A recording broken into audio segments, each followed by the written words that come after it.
27 मई का the Hindu analysis करेंगे। चलिए स्टार्ट करते हैं।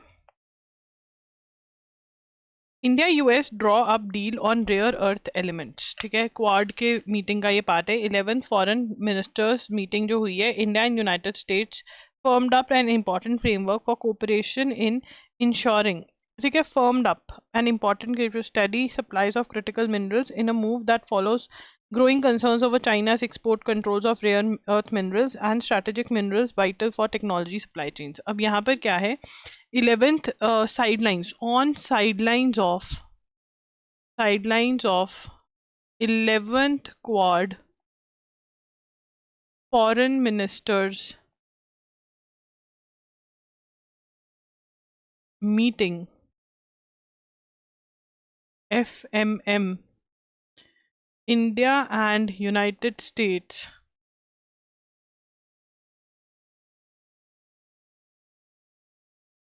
firmed up important framework on cooperation in ensuring steady supplies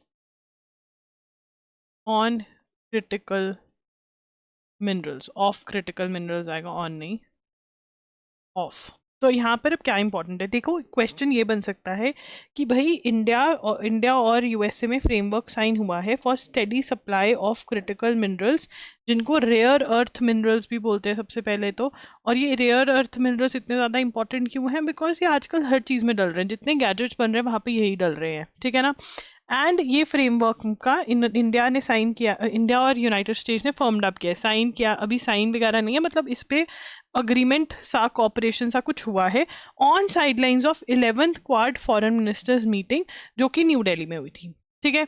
अब यहाँ पर और भी क्या पता चलता है क्यों कर रहे हैं ये, चाइना का कंट्रोल है, China export controls rare earth minerals, ठीक है ना। और रेयर अर्थ मिनरल्स किसके लिए, टेक्नोलॉजी सप्लाई चेन्स के लिए बहुत ज़्यादा इम्पॉर्टेंट हैं, vital for, very important, vital for technology supply chains, ठीक है। The framework aims to deepen India US cooperation across the critical minerals and rare earth supply chain, including mining, processing, recycling and related investments. अब ये इसमें क्या क्या includes, अब ये framework क्या क्या इंक्लूड करता है, इट इंक्लूड्स माइनिंग, उन मिनरल्स को निकालना, उन मिनरल्स को प्रोसेस करना ताकि वो यूज़ हो सके, रिसाइकलिंग करना जो यूज्ड हो चुके हैं, और रिलेटेड इन्वेस्टमेंट्स करना, इन सब पे ये फ्रेमवर्क में बातें इंक्लूड करी गई हैं। It seeks to strengthen resilient and diversified supply chains while promoting collaboration in financing and effective management of critical minerals and rare earth scrap, and an announcement on framework titled securing of supply, ठीक है ना। और क्या है framework, क्या है framework titled, very very important, framework titled securing of supply in mining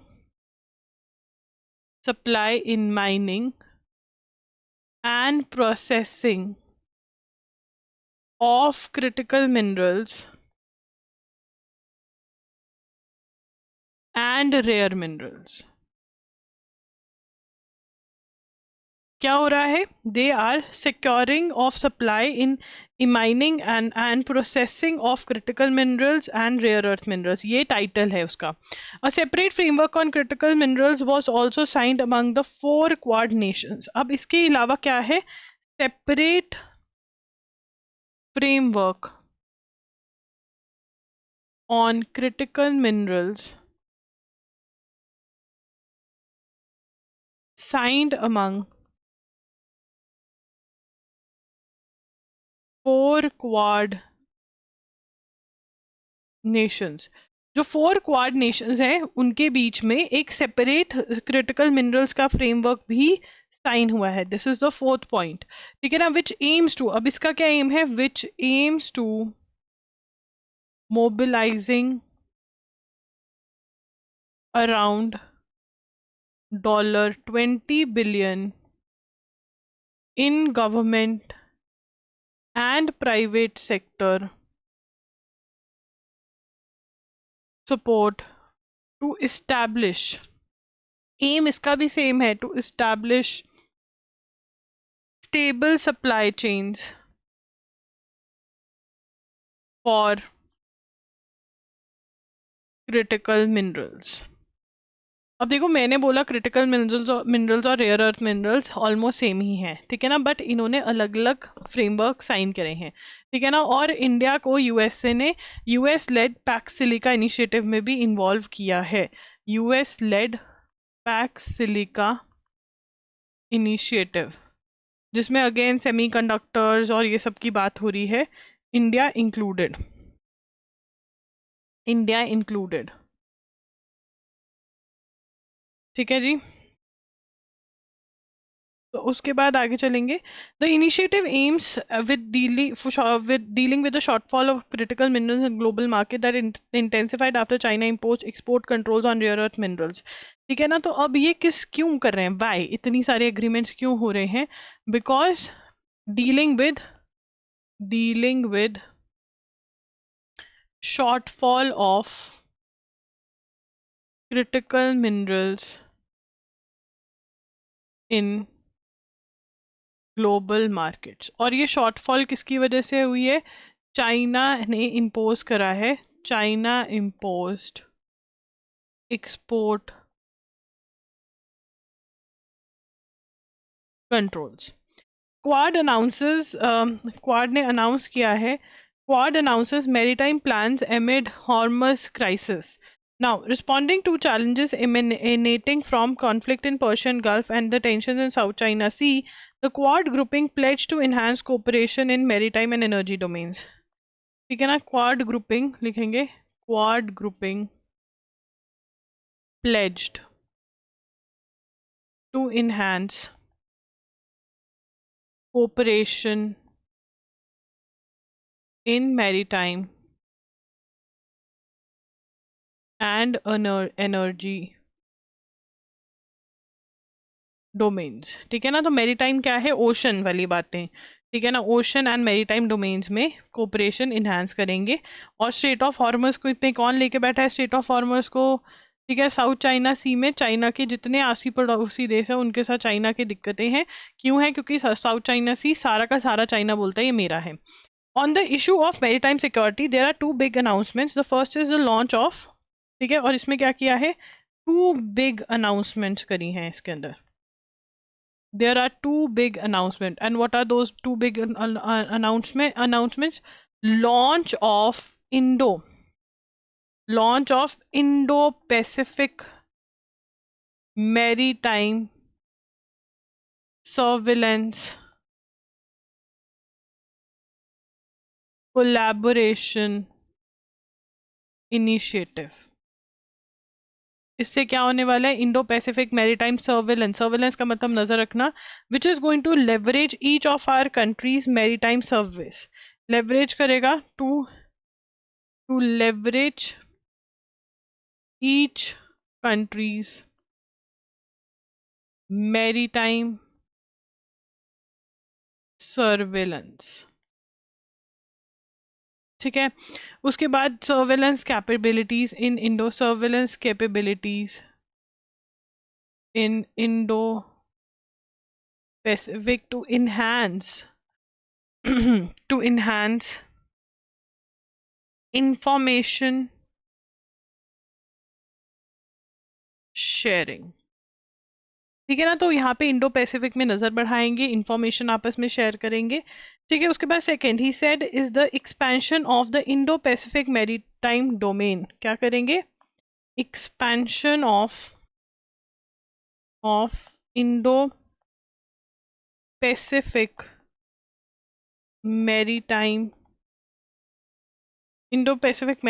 domain awareness, जिसमें क्या होगा, which can provide real time commercial maritime domain awareness data to countries throughout Indo, मतलब क्या चल रहा है सी में, कौन है वो सारा ये पता चल जाएगा। तो ये नोट कर लो यहाँ से लेके यहाँ तक। The immediate context of these two initiatives, found prominent mention in the joint statement. ठीक है, जॉइंट स्टेटमेंट में प्रोमिनेंट मेंशन था। Press conference on Hyderabad House lawns, ठीक है, न्यू दिल्ली में वैसे ये हुई है। चलिए आगे चलेंगे। उसके बाद है panel setup to study demographic change. ठीक है, the centre has constituted high level committee to study the demographic changes arising from illegal immigration and other abnormal reasons. तो जो डेमोग्राफिक चेंज के लिए डेमोग्राफिक चेंज पैनल, अभी आज जो हमने वीडियो करी है उसके अंदर I have already talked about it in detail. तो जो भी चीज़ें नहीं मैंने उन नोट्स में ऐड करवाई हैं तो वो ऐड करवाऊंगी। तो यहाँ पर ये बताया रीज़न क्या है उसका, कमिटी क्यों सेटअप हुई है, to study demographic changes study करने के लिए। डेमोग्राफिक मतलब कौन से लोग हैं, क्या है। डेमोग्राफिक चेंजेस जो आए हैं from illegal immigration, illegal immigration क्या है, जो इलीगली लोग इंडिया एंटर करे हैं without any visa, without permission और एंड एबनॉर्मल रीजंस की वजह से जो डेमोग्राफिक चेंजेस आए हैं वो कह रहे हैं कि आप वो स्टडी करिए। Committee which was announced by prime minister Narendra Modi on 15th, ये क्या है, committee announced by PM Modi on 15th August 2025, independence day पे। और ये क्या करेगी, एक तो स्टडी करेगी और रेकमेंड भी करेगी। क्या करेगी, recommend an appropriate institutional mechanism for population stabilization according to terms of reference. तो बेसिकली ये बताएंगे कि पॉपुलेशन स्टेबलाइजेशन क्या कर सकते हैं, इलीगल माइग्रेशन कैसे रोक सकते हैं। Illegal infiltration and the reasons leading to unnatural demographic change are a very big challenge for the present for the future of the nation, Amit Shah ने बोला। The panel is headed by so and so, ठीक है, within a year ये देंगे, if necessary tenure could be extended up to 6 months। The committee has also been tasked with stream में permanent operation mechanism for legal fair and time about identification. अब इसके अंदर ये सिर्फ यही mechanism में ये भी बताएंगे कैसे पकड़ने हैं, कहाँ रखने हैं, ये सब भी बताएंगे। ये 4th पॉइंट बनेगा। Okay, the central board of secondary education has caused anxiety among students through OSM, ठीक है ना, evaluating of CBSE evaluating scripts through OSM, इसके थ्रू evaluate कर रहे हैं, OSM के थ्रू कर रहे हैं। What is the meaning of OSM? OSM का मतलब है ऑन स्क्रीन मार्किंग।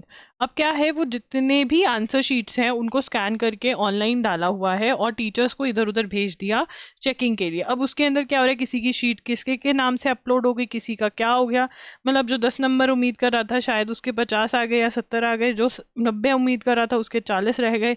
तो ये हो रहा है ठीक है। तो OSM की फुल फॉर्म एंड CBSE की full form is very very important. CBSE stands for what, central board of secondary education। आगे चलेंगे। The recent developments within the Aam Aadmi Party appear to have dealt a decisive blow to its representation in Rajya Sabha। आम आदमी party ने बोला था कि भाई हमारे MPs इधर उधर चले गए हैं, 7 out of 10 MPs जो हैं इनके डिफेक्ट कर गए, ठीक है ना, BJP के साथ मर्ज कर गए। Anti defection law 10th schedule में इसकी बात करी गई है, ठीक है। Questions regarding the interpretation of anti defection law merger, तो हमें एंटी डिफेक्शन लॉ के बारे में बात करी है इन द अप्रैल सेशन, ठीक है ना। एंड एंटी डिफेक्शन लॉ की बात पहले कब हुई थी, जब महाराष्ट्र में जो एकनाथ शिंदे का फैक्शन है वो शिवसेना से अलग हो गया था, तब भी एंटी डिफेक्शन लॉ की बात हुई थी, राइट। अब यहाँ पर कुछ कुछ डिटेल्स दी हुई है एंटी डिफेक्शन लॉ की, तो वो पढ़ेंगे।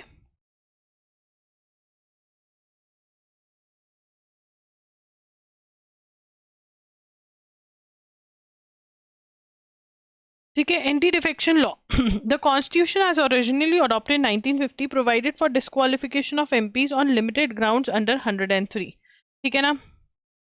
तो ओरिजिनली कॉन्स्टिट्यूशन जो अडॉप्ट करी गई थी, adopted in 1950, provided for disqualification of MPs on limited grounds। मतलब तब भी disqualification of MPs limited grounds पे प्रोवाइड करी गई थी under article 103। This is a very very important article now. Article 103 provide करता था limited grounds for disqualification of MPs. ठीक है जी। Now to be decided by, और इसमें कौन डिसाइड करता था इस आर्टिकल में? To be decided by president of India,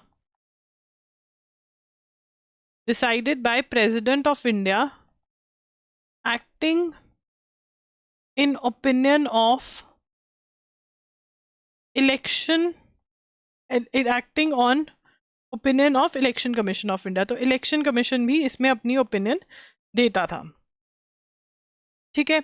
अब उसके बाद आया 10th शेड्यूल। उसके बाद आया 10th शेड्यूल। जो 10th शेड्यूल है वो एंटी डिफेक्शन लॉ के बारे में बात करता है। डिफेक्शन का मतलब क्या है? जब एक इलेक्टेड पॉलिटिशियन एमपी या एमएलए एक पॉलिटिकल पार्टी से दूसरे पॉलिटिकल पार्टी में चला जाता है तो उसको डिफेक्शन कहते हैं। ठीक है ना। अब यहाँ पर राघव चड्ढा की हम एग्जाम्पल लेंगे, इसको नोट नहीं करना है। जो राघव जी हैं, ठीक है, वो कौन सी पार्टी के थे? आप पार्टी के थे। ठीक है ना। एमपी थे, राज्यसभा में अभी भी हैं। ठीक है। उन्होंने क्या किया? उन्होंने आप को छोड़ करके अपना वोट, अब ऑरेंज ले लेते हैं, यहाँ पे थोड़ी तो फीलिंग देनी चाहिए ना, अपना कीमती समय आपको छोड़ के किसको दिया? बीजेपी को दिया। बीजेपी में चले गए वो। ठीक है, बीजेपी में चले गए। अब चलो हम अपने रंगों पे वापस आ जाते हैं। बीजेपी में चले गए। ठीक है। अब ये क्या है? ये the act of changing parties, because he is a elected member, elected politician है। कोई ऐरा गहरा नथु गहरा पॉलिटिकल पार्टी चेंज कर ले, कोई फर्क नहीं पड़ता है। बट एक इलेक्टेड मेंबर अगर पॉलिटिकल पार्टी अपनी चेंज करता है तो दैट इज डिफेक्शन। ठीक है ना। ये डिफेक्शन हो गई कि भैया तुमने डिफेक्शन कर दी। अब defection can lead to either disqualification और it can lead to merger. या तो डिस्क्वालिफिकेशन हो सकती है या फिर मर्जर हो सकता है। डिस्क्वालिफिकेशन हो जाओगे तो आप you will no more be the MP और एमएलए। ठीक है ना। इवन दो डिस्क्वालिफिकेशन हो जाती है, आप इलेक्शन दोबारा से लड़ सकते हो, उस पर कोई रोक टोक नहीं है। ठीक है।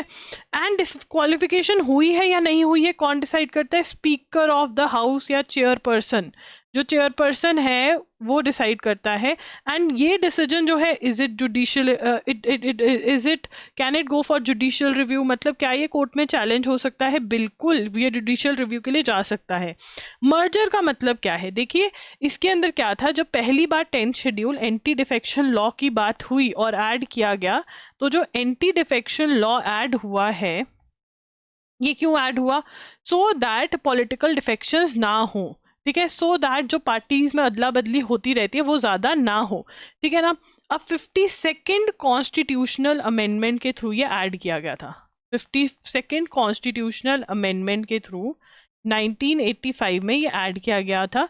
एंड एट दैट पॉइंट अगर 1/3 मेंबर्स एक पार्टी के दूसरे में चले जाते थे तो दैट वाज कॉल्ड मर्जर। ठीक है ना। एंड उसके बाद अमेंडमेंट हुई 91st कॉन्स्टिट्यूशनल अमेंडमेंट के थ्रू। 91st कॉन्स्टिट्यूशनल अमेंडमेंट के थ्रू जो 2003 में हुई, उसमें क्या हुआ कि अगर 2/3 मेंबर्स ऑफ वन फैक्शन, ठीक है ना, अगर 2/3 members of one faction go to the other party then it leads to merger. 2/3 members, ठीक है ना, एक पॉलिटिकल पार्टी के दूसरे में जाते हैं तो वो मर्जर होगा। ठीक है ना। At the same time schedule और carved out to split under paragraph 3 and merger under paragraph the first, which recognizes split in political party where 1/3 of the members formed a separate faction, was subsequently deleted by 91st amendment following recommendation of Dinesh Goswami committee। and ठीक है, और इसमें जो है 1/3 जो 1/3 की जगह 2/3 हो गया कि अगर 2/3 ऑफ द मेंबर्स एक पॉलिटिकल पार्टी के दूसरे में चल जाते तो वो मर्जर है और वो फिर डिस्क्वालीफाई नहीं होंगे। ठीक है। अब यहाँ पर क्या कहा जा रहा है कि भाई वो ये था कि अगर मतलब मीनिंग के अंदर फर्क डाला जा रहा है। वो कह रहे थे कि अगर पॉलिटिकल पार्टी ही पूरी अलग हो जाती है, कुछ ऐसा सा बोला गया था। The omission carries deeper implication, the concept of split had implicitly recognise a degree of autonomy, ठीक है, उसमें decline the interpret in a manner that savours the figurative. The court understood that political party continues to guide and control the even after electoral victory. फिर the present controversy centers on interpretation of paragraph 4 of 10 schedule, which provides immunity from disqualification in cases of merger. The key question is whether such a merger can be effected solely by 2/3 of the members, or whether it must necessarily preceded by or reflect a decision of the original party itself. A plain reading suggests that exemption applies where an original political party merges with another political party. अब वो ये क्या कह रहे हैं कि ये इसका मतलब नहीं है कि 2/3 मेंबर्स एक पॉलिटिकल पार्टी में से उठ के दूसरे में चले गए तो ये मर्जर हो गया। नहीं, अगर पॉलिटिकल पार्टी ही पूरी मर्ज होती है तब वो करेंगे। तो ये अपना कह रहे हैं, but what you need to remember is all of this. And one more point that you need to remember is the fourth point, कि जो अमेंडमेंट हुई, 91st अमेंडमेंट जो हुई, वो किसके कहने पे हुई? ऑन द रिकमेंडेशन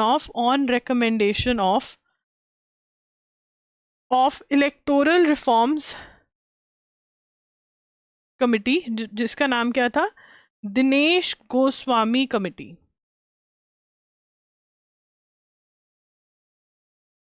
ठीक है ना? और यही रिकमेंडेशन 170th लॉ कमीशन ने भी दी थी।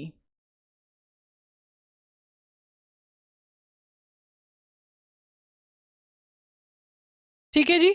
उसके बाद आगे चलेंगे। देखिए, another milestone in the direction of delivery of complete justice by Supreme Court of India is its recent decision to elevate right to safe travel on national highways as fundamental right. Supreme Court ने क्या कहा? Supreme Court said कि right to safe, क्या कहा? कि right to safe travel on national highways क्या है? Is as a fundamental right. सबसे पहले तो डिक्लेयर क्या किया कि right to travel safely on highways is a fundamental right. ठीक है ना? एंड ये कौन सी राइट फंडामेंटल राइट है, किसी के अंडर प्लेस होगी? It is declaring it as an integral, it as an integral part of right to life under Article 21 of the Constitution। ये क्वेश्चन सबसे ज्यादा पूछा जा रहा है कि कौन सी नई फंडामेंटल राइट है। ठीक है ना? सुप्रीम कोर्ट ने सुओ मोटो कॉग्निजेंस लिया, कौन से केस में? Re Phalodi accident versus NHAIA versus National Authority, National Highways Authority of India. ठीक है ना? सुओ मोटो कॉग्निजेंस मतलब खुद ब खुद ये केस को उठाया। ठीक है? The court has clearly held that safe well maintained and motorable roads are no longer just a policy goal but a constitution obligation. वो कहते हैं कि भैया ढंग की रोड्स बनाना ये तुम्हारी ऑब्लिगेशन है, तुम्हारी ड्यूटी है। सरकार को बोला the government aims to reduce road accidents by 50% and to achieve this goal he has a work strategy focusing on vehicles emergency। ठीक है? ये सब करना जरूरी है, ये नोट करो। उसके बाद आगे चलेंगे। Article 142 complete justice. अब क्या है, सुप्रीम कोर्ट कैसे कंप्लीट जस्टिस देता है? अब जब भी सुप्रीम कोर्ट जस्टिस देता है, ठीक है, तो वो बोलता है कि इस आर्टिकल के थ्रू, इस सेक्शन के थ्रू। अब क्या पता जस्टिस देना हो पर कोई आर्टिकल ही ना हो, तो सुप्रीम कोर्ट के पास है आर्टिकल 142। कौन सा आर्टिकल है? Article 142।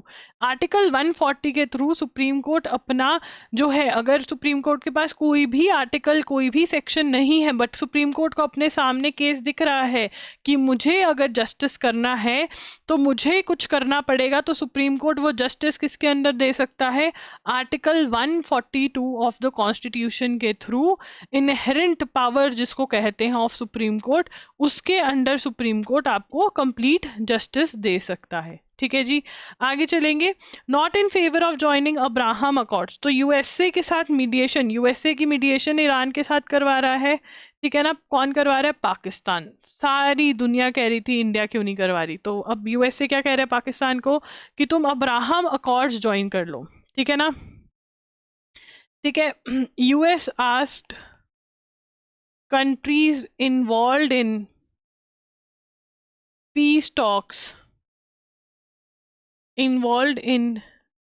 talks to join Abraham accords. ठीक है ना, अब्राहम अकॉर्ड्स क्या है? पीस टॉक्स विद ईरान में जो इन्वॉल्व है उनको कह रहे हैं कि आप अब्राहम अकॉर्ड्स ज्वाइन कर लीजिए। ठीक है ना, इससे क्या होगा?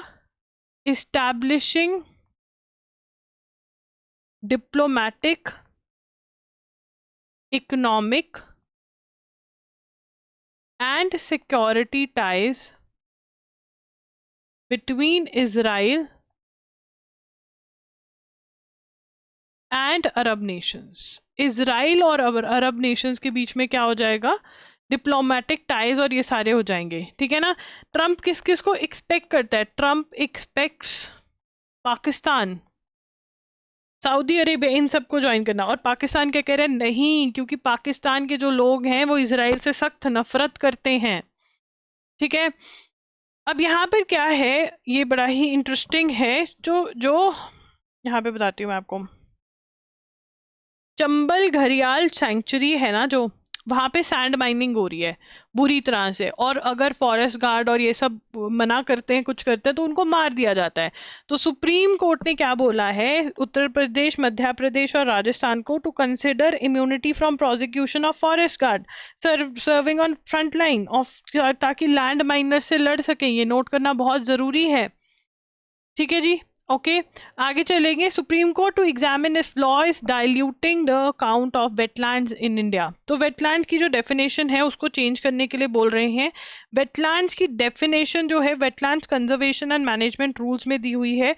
वो कह रहे हैं कि मैनमेड और आर्टिफिशियल वेटलैंड्स को इंक्लूड नहीं किया जाता है। एक्चुअली वेटलैंड्स क्या होते हैं? जो नेचुरली बने होते हैं वेटलैंड्स। ठीक है ना, तो वो कह रहे हैं कि इसको चेंज करना चाहिए, एंड देखते हैं चेंज होता है या नहीं। No clarity on Quad leader summit, questions rise about groups future. तो इन्होंने कोई भी अगली डेट नहीं डाली है कि हम कब मिलेंगे कब नहीं मिलेंगे। ठीक है ना, क्या अब ये मिनिस्ट्रियल लेवल पे ही रह जाएगी, लीडरशिप समिट नहीं होगी? अभी कुछ नहीं पता है। ठीक है ना, तो यहाँ पर the Quad foreign meeting ministers meet ended without any clarity on when the next summit which was due to be held in India will be scheduled. ठीक है ना, तो कब होगी ये कुछ नहीं पता। इंडिया जो है अपनी लीडरशिप इंडिया की खत्म हो गई है। Australia will hold the next ministers meeting. ठीक है ना, क्या अब ये लीडरशिप मीट होगी ही नहीं, साइडलाइन पे होगी, ये कुछ नहीं पता। India was due, summit was due to be held in 2024, नहीं हुई। 25 में भी नहीं हुई, 2026 में भी लीडर समिट तो नहीं हुई है। The global impact of इंडोनेशियाज export policy shift. Indonesia में एक मेजर ओवरऑल चेंज आया है। मेजर ओवरऑल क्या है? इंडोनेशिया अनाउंस कि जितने भी इंपॉर्टेंट कमोडिटीज हैं अब वो गवर्नमेंट ही एक्सपोर्ट करेगी, गवर्नमेंट ही एक्सपोर्ट करेगी और कोई नहीं कर सकता है। ठीक है ना, इससे क्या हो गया? इंडोनेशिया बिगेस्ट सप्लायर ऑफ क्या है? India is the biggest supplier, Indonesia is the biggest supplier of palm oil, thermal oil and a major source of nickel. तो अब मतलब ये मेजर चेंज जो है वो आ गया है इंडोनेशिया में। सो दैट्स इट फॉर 27 मई का आपका न्यूज़पेपर। ठीक है ना, डू सब्सक्राइब टू एजुगिरी, do like the video, and yes अगर आपको हमारे कंपाइलेशंस चाहिए तो मे पार्ट 1 एंड 2 ऑलरेडी डल चुका है। इन केस आपसे रिवाइज नहीं हो रहा है, नोट्स नहीं बने, आप चाह रहे हैं कि बहुत कंपाइल्ड फॉर्मेट में आपके नोट्स हो, तो ये सिर्फ और सिर्फ ₹300 पर मंथ के हिसाब से अवेलेबल है onloggery.in। ठीक है, कोई भी आपको डाउट है क्लास में तो आप कमेंट सेक्शन में मेरे से पूछ सकते हैं। क्लास कैसी लगी? Tell me in the comment section. Thank you for watching, all the very best.